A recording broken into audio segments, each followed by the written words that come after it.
Avez-vous des exemples de versets à nous donner qui démontrent bien que nous sommes à la fin? Réal, cette question est demandée encore, surtout par les gens qui ne connaissent pas la parole de Dieu. Donc, ils ne peuvent pas avoir une image des événements qui sont présents. Ils ne peuvent pas l'associer à d'autres choses qu'une autre guerre qui s'en vient. On en a eu tout le temps. Là.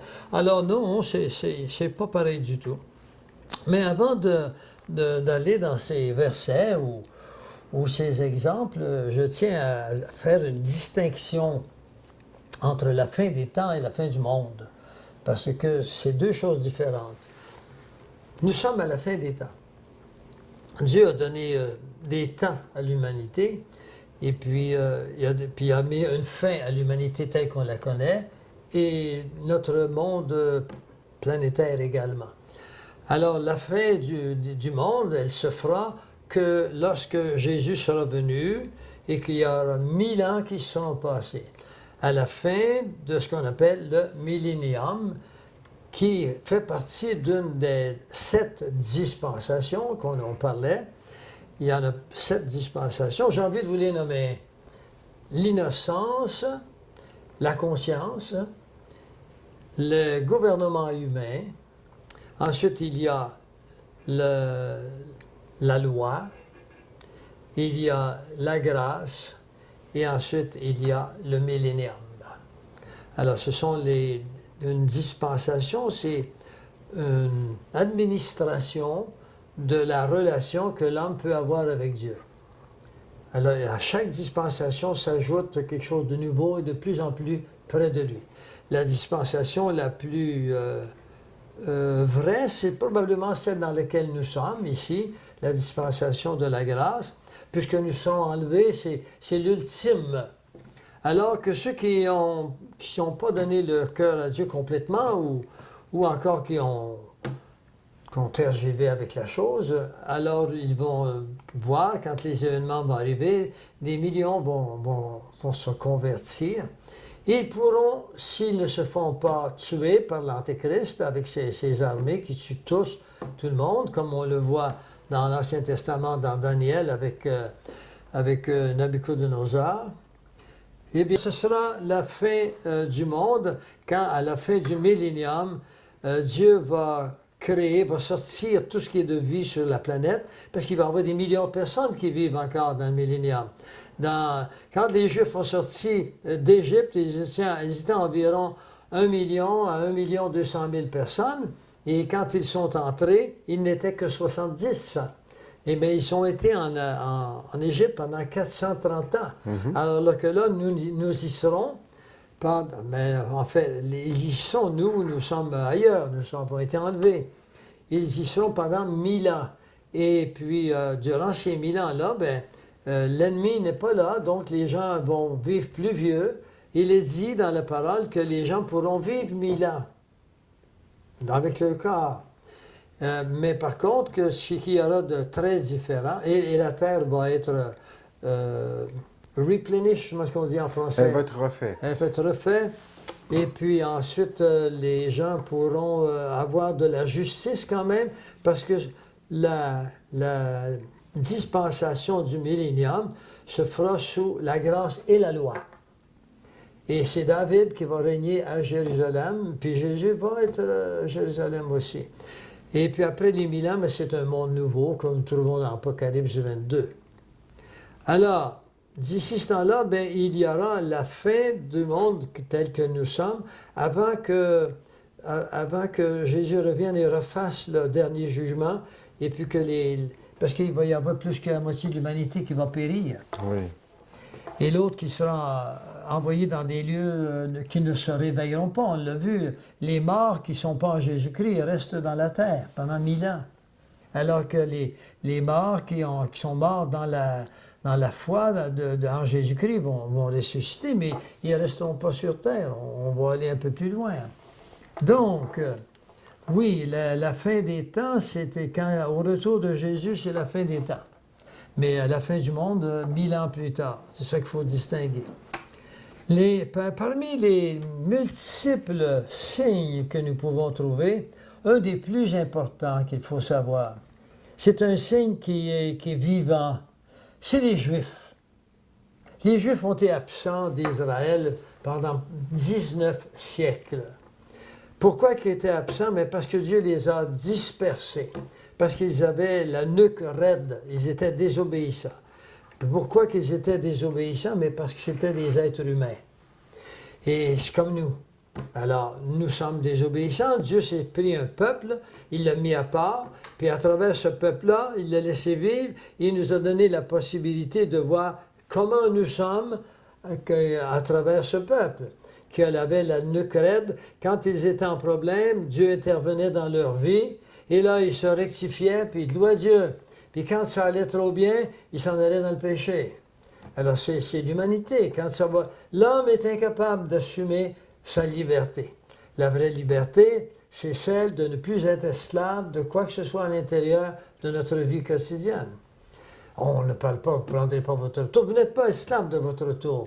Si vous êtes un homme raisonnable, vous vous servez de votre tour. Vous n'êtes pas esclave. Mais celui, par exemple, qui ne pense qu'à jouir des beaux moments de la vie. Dieu nous a donné des beaux moments de la vie.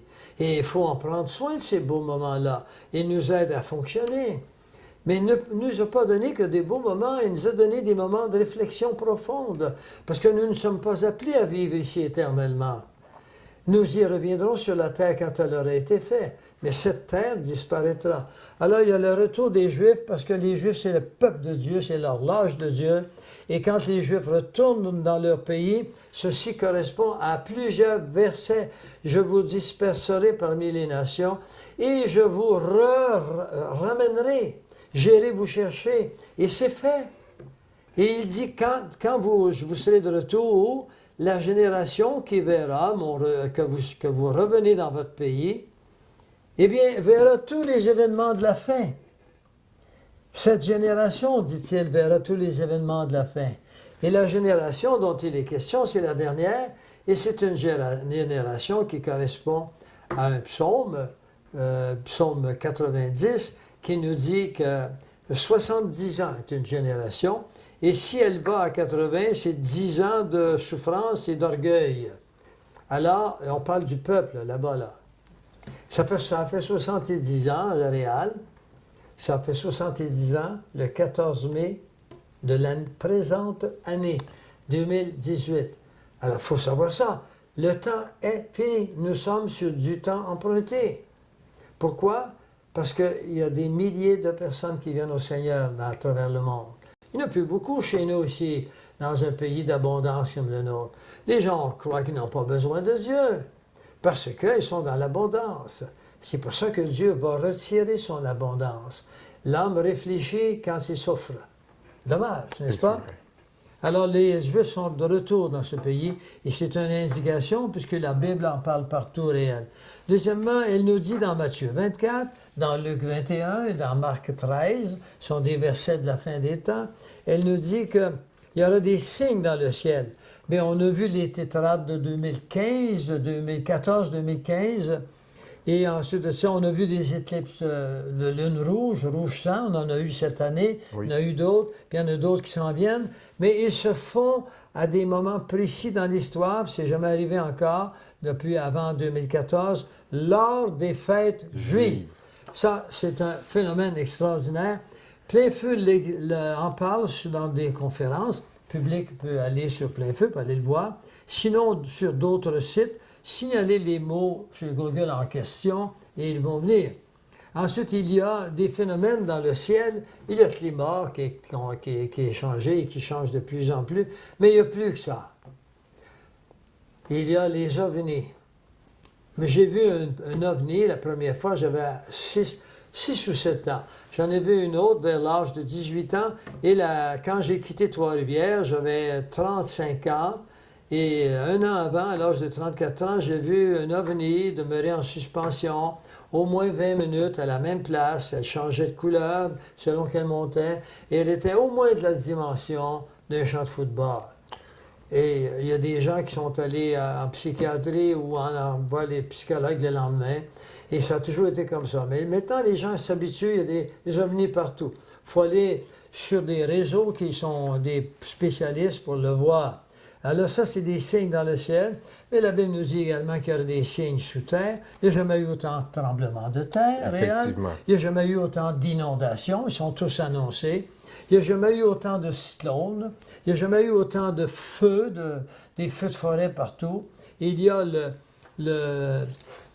l'anneau de feu qu'on appelle, qui est dans le Pacifique, qui touche Autour d'Hawaï. autour d'Hawaï. Hawaï est central. Il y aura une présentation par Yves Delem, bien fait, il travaille dessus actuellement, sur l'anneau de feu qui est là. Et puis, il faut que les gens écoutent ça, je vous conseille énormément, parce que c'est très révélateur. Et Richard, qui travaille avec Plein Feu aussi, et puis qui va faire cette vidéo, a trouvé des choses qui c'est vraiment un clin d'œil de Dieu. Il nous montre des choses qu'on n'avait jamais pensées, des événements qui coïncident. Dieu est le maître de toutes choses. Ensuite de ça, et quatrièmement, il y a la politique qui est changée. La politique nous donne ces choses. Il y en a une grande politique internationale qu'on appelle le NOM, le Nouvel Ordre Mondial. Il est annoncé dans l'Ancien Testament, il est annoncé dans Daniel 9, dans Daniel 2, avec les animaux. Il est annoncé également dans Thessaloniciens. Il est annoncé dans Apocalypse 13, Apocalypse 17 et Apocalypse 18. Il est annoncé partout. Et c'est pas quelque chose à venir, c'est fait. Et c'est de là que sortira l'Antéchrist. Parmi les choses politiques, le nouvel ordre mondial a trois grandes doctrines qu'il faut se souvenir.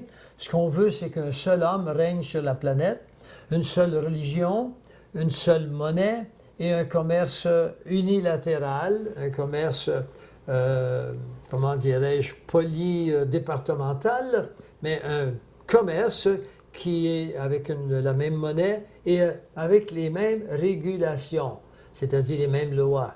Et ça, le gouvernement du Nouvel Ordre mondial a déjà sur place des gens qui s'intéressent à ça depuis longtemps, entre autres le Club de Rome, fait une partie des sociétés secrètes du dernier temps. Et nous aurons également une seule monnaie. Et les gens devraient s'en méfier parce qu'on annonce que déjà cette année, en 2018, on parle en décembre de changer la monnaie, faire tomber le dollar. La Chine s'en va avec une nouvelle monnaie à eux. La Russie veut faire sa monnaie à eux. Il y a des petits pays qui veulent faire leur monnaie à eux aussi. Alors, il semble que le dollar ne fonctionne plus parce que le dollar, en réalité, c'est quelque chose de notre avantage à nous, les Nord-Américains, mais c'est une immense fraude pour peut-être pas, non, sûrement pas le Canada, mais pour les États-Unis, puisqu'ils se sont donné le pouvoir de donner la valeur de la devise, et ils se sont donné le pouvoir de les créer à volonté. Alors, il n'y a aucun pays qui peut les créer à volonté, il faut qu'ils les gagnent en échange ou en travail, alors que la Banque fédérale de réserve peut les fabriquer à volonté, les prêter au gouvernement et les prêter à l'entreprise privée, et puis ensuite, eux-mêmes se déclarent, j'ai les documents là-dessus, une entité morale et ils se déclarent également une entité physique. Ce qui veut dire qu'avec l'argent qu'ils font, ils peuvent se créer des compagnies, des sociétés et puis faire compétition au peuple. Puis lui, il perd son argent nulle part, alors que nous, on le gagne avec les caprices du système bancaire. Alors, voyons où nous en sommes. Et c'est pour ça que maintenant, ils savent que le peuple commence à être trop indépendant financièrement. Alors, ils vont y jouer un tour, ils vont destituer l'argent. Puis, ils vont créer une nouvelle qui est électronique, que Plein Feu en parle dans que vous pourrez trouver sur d'autres sites également. Et cet argent électronique est préparé, elle est toute prête.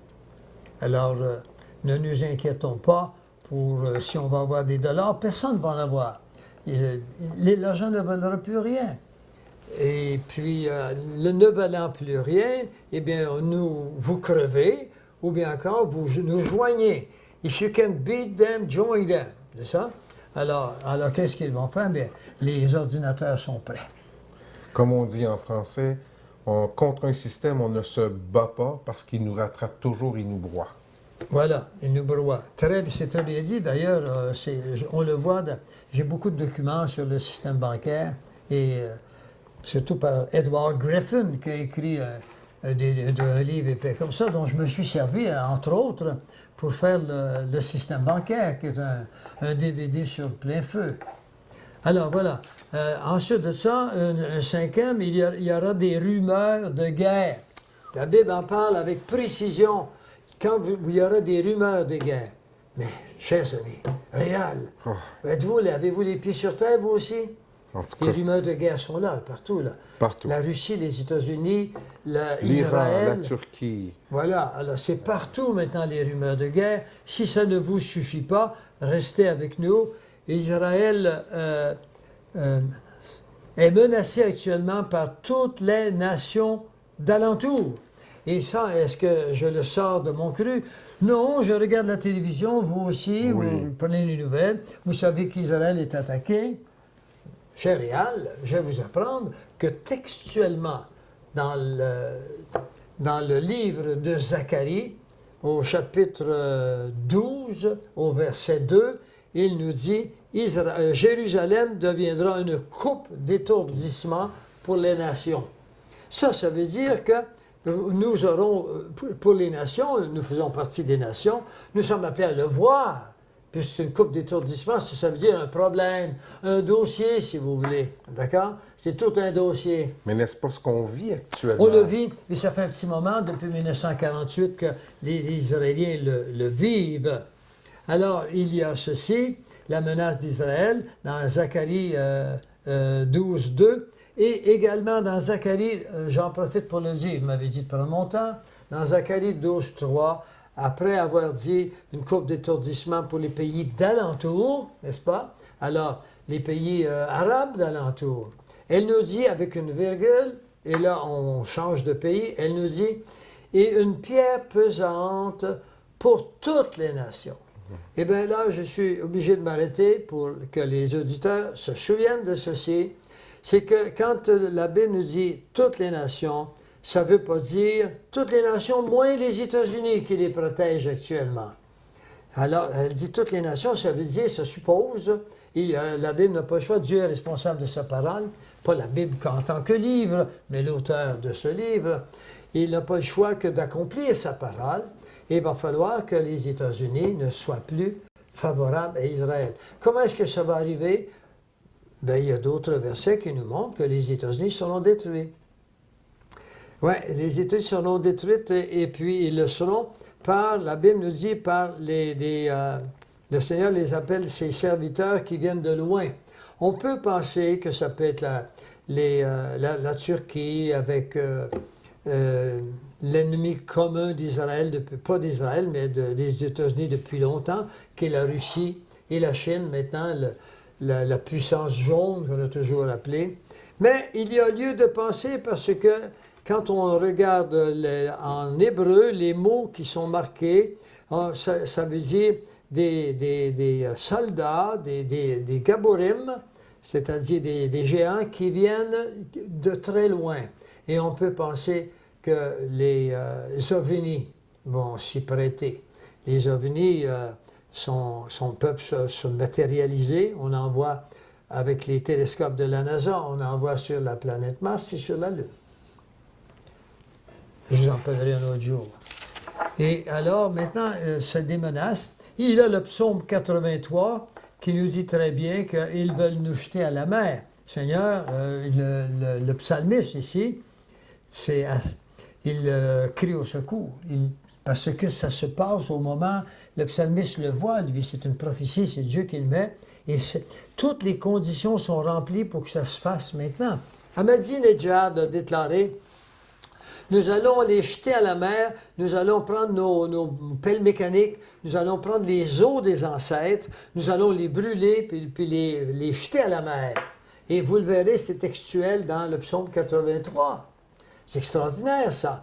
Et puis ça peut se réaliser maintenant parce que Ahmadinejad n'est plus le président de l'Iran, mais Rouhani,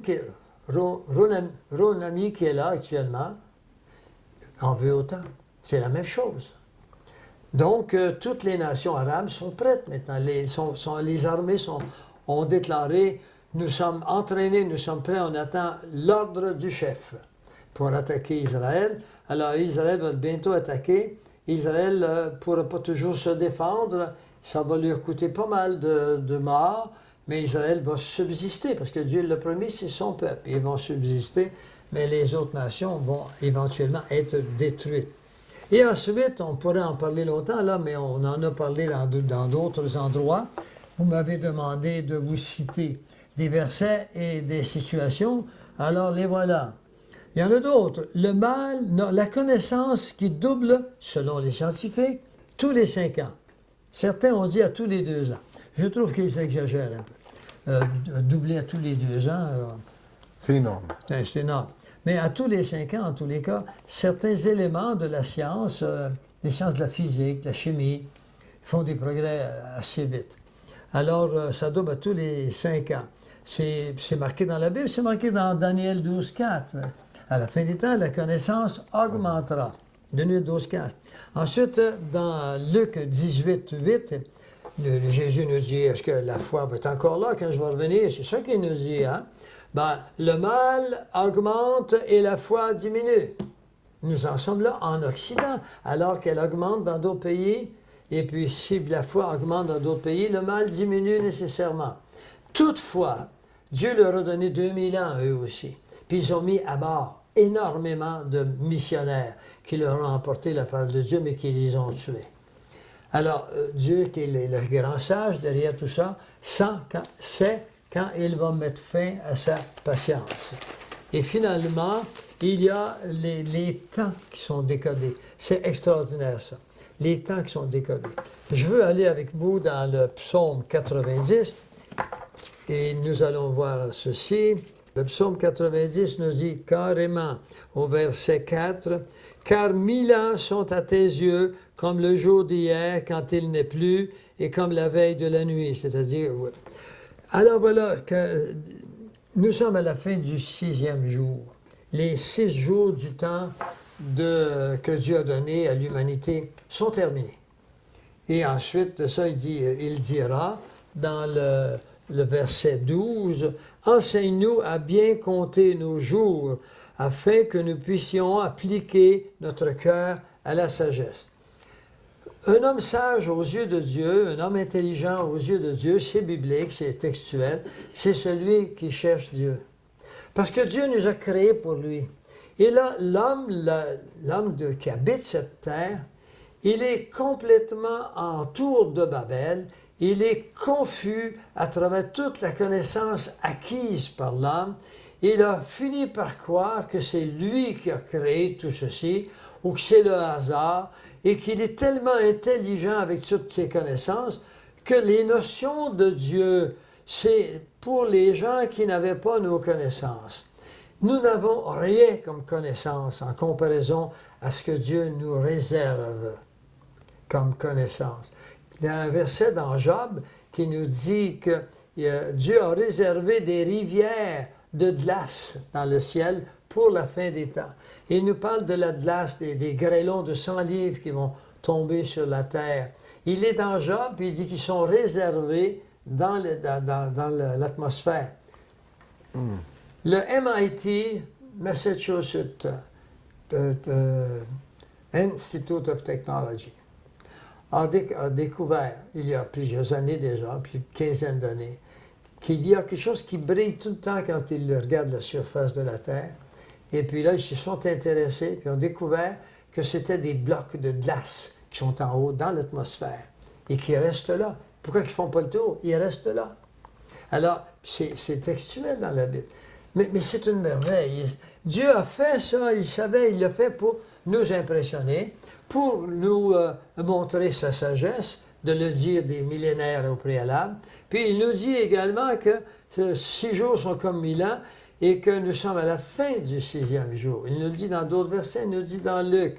Alors, nous n'avons pas beaucoup de temps à perdre. Je pense que nous devrions nous intéresser à nous vêtir d'un vêtement qui va nous permettre de passer la grande barrière qu'on appelle la mort.